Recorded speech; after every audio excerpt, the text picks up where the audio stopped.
So this guy's now in prison because he murdered someone famous. Now the guy's name is Christopher, and Christopher is 21 when the story starts, living in Wisconsin, and bro is just mentally unwell. In fact, he's hearing a lot of voices in his head, and they're telling him to do really bad things, and he's trying his best not to listen. But one day in 1990, I guess that fails, because he completes a work training program to become a carpenter. However, no matter how hard he tries, he can't seem to get a job. And soon he starts to realize that he may never get full-time work as a carpenter like he wants. And this really pisses him off, because the supervisor he worked with at the job training program promised him that he would eventually land a job as a carpenter.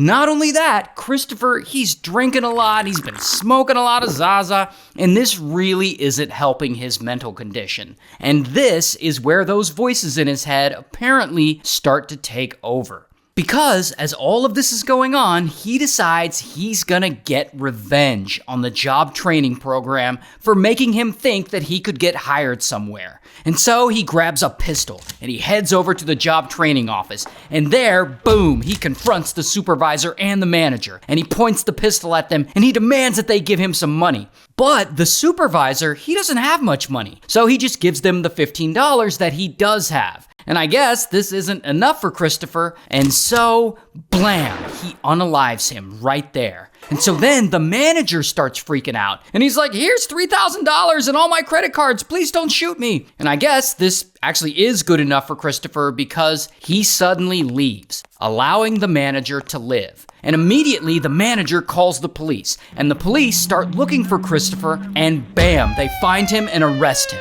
Here's his mugshot. And he's sentenced to life in prison. But here's where the story actually gets interesting. Christopher ends up in the same prison as this guy, Jeffrey Dahmer. You know, Jeffrey Dahmer, the infamous serial killer who ate people. And so Christopher and Dahmer, they're both at this prison. And of course, at the prison, Dahmer, he's kind of a celebrity. Everyone there knows him, they know the evil things that he's done. And because of all that, the other inmates there, they all kind of hate him.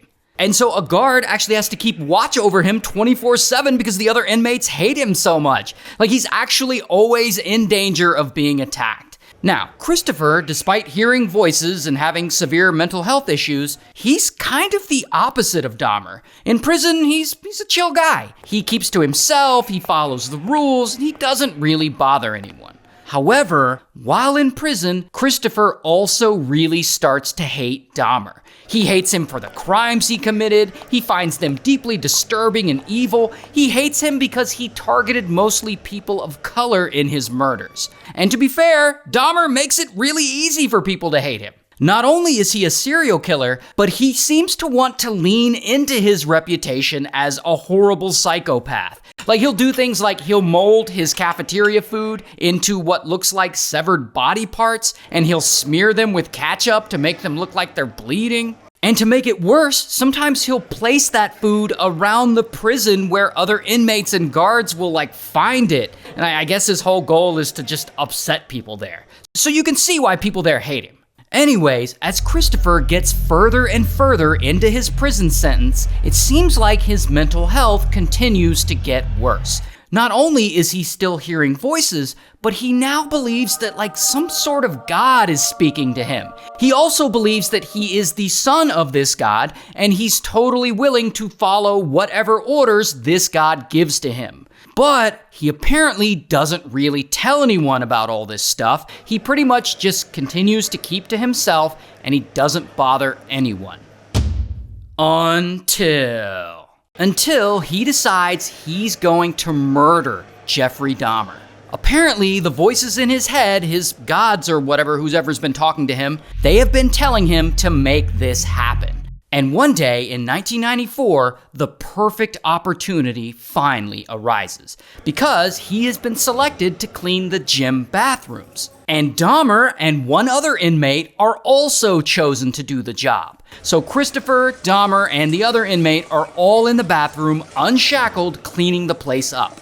Then, for some reason, I guess the guards decide to take a break or whatever, and they leave the three inmates alone for a bit to finish the work, and no one is there watching them. And so Christopher is there and he's doing the job he's supposed to do while Dahmer and the other inmate they're just kind of screwing around and goofing off, not really working. And while Christopher's back is turned, suddenly one of the other inmates pokes him in the back with, I don't know, something, and he doesn't know what, but he turns around and both of them are laughing at him. And he asks them who did it, and both of them deny that they did anything.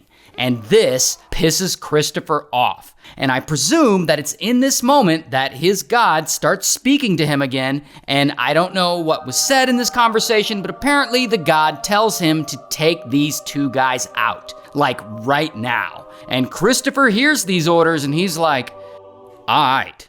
And so he makes his way over to the gym where no one is around.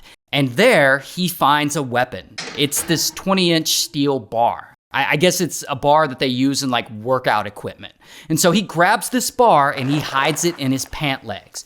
Meanwhile, Dahmer and the other inmate, they have split up to start working in separate parts of the gym. And so Christopher, he goes to look for Dahmer and he finds him alone in the locker room bathroom where he's cleaning the toilets. And there he walks up to him and he corners him and he pulls out a newspaper clipping from his pocket that he had been saving for a long while. This clipping is an article about Dahmer, and it describes some of his crimes, like a bunch of the people he killed and exactly how he did it. And Christopher asks him if he really did all the stuff the article says he did. Did he really do all these horrible things to these people? And Dahmer, he's been in prison a while, so he knows what's about to happen. Like, he knows he's about to get a beat down, and he's cornered. And so, boom, he tries to escape. But Christopher, he pulls that metal bar out of his pants, and pow, pow, he hits Dahmer in the head 2 different times, and Dahmer falls to the ground, and he ends up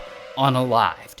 Then, Christopher starts looking for the other inmate, because he had always hated that inmate too. He believes that that inmate is racist because that inmate is in prison because he had apparently murdered his own wife, and then he said, I didn't do it, it was actually a couple of black guys. And it turned out the black guys didn't exist. He was just blaming a minority. So anyway, Christopher starts looking for him, and he finds him cleaning a different locker room, and he approaches him, and without warning, pow, he beats him with that bar too. And that inmate eventually ends up unalived as well. Then Christopher quietly goes back to his cell. Where the hell are the guards who are supposed to be watching them anyway? Jesus. But anyway, Christopher goes back to his cell, and eventually a guard sees him and asks him why he's back so soon, and Christopher calmly tells them that he unalived some people and that his God told him to do it. Anyway, he was already serving life in prison, so on top of that, he gets another life sentence.